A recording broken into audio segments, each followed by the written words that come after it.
கோவை சரவணம்பட்டி பகுதியில் உள்ள பிபிஜி தொழில்நுட்ப கல்லூரியில் முதலாம் ஆண்டு மாணவர்களுக்கான வரவேற்பு விழா வெகு விமரிசையாக நடைபெற்றது. கோவை சரவணம்பட்டி பகுதியில் உள்ள பிபிஜி தொழில்நுட்ப கல்லூரியில் முதலாம் ஆண்டு மாணவர்களுக்கான வரவேற்பு விழா நடைபெற்றது.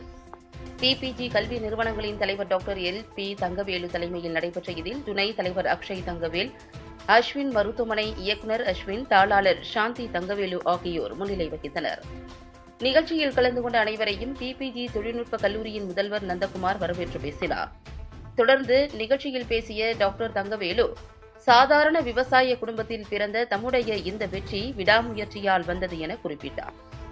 எனவே மாணவர்கள் தங்களுடைய இலக்கை அடையும் வரை கல்லூரி காலங்களில் கவனத்துடன் செயல்பட வேண்டும் என்றார். விழாவில் சிறப்பு விருந்தினராக பல்வேறு துறைகளில் முக்கிய அதிகாரியாக பணியாற்றி ஓய்வு பெற்ற மூத்த ஐஏஎஸ் அதிகாரி பிச்சாண்டி கலந்து கொண்டு சிறப்புரையாற்றினார். அப்போது பேசிய அவர், சமூக முன்னேற்றத்திற்கு பொறியியல் சார்ந்த கல்வியின் முக்கியத்துவம் குறித்து பேசிய அவர், வாழ்வின் அடுத்த கட்ட முன்னேற்றத்திற்கு எடுத்துச் செல்வதில் பொறியியல் துறை முக்கிய பங்கு வகிப்பதாக குறிப்பிட்டார். எனவே தங்களது பிள்ளைகளை இந்த பொறியியல் கல்லூரியில் சேர்த்த பெற்றோர்கள் நல்ல முடிவை எடுத்துள்ளதாக தெரிவித்தார்.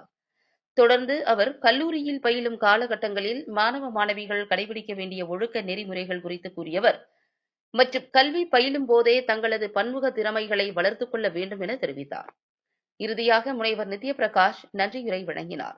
நிகழ்ச்சியில் மாணவர்கள் மற்றும் அவர்களது பெற்றோர்கள், துறை தலைவர்கள், பேராசிரியர்கள் உட்பட பலர் கலந்து கொண்டனர்.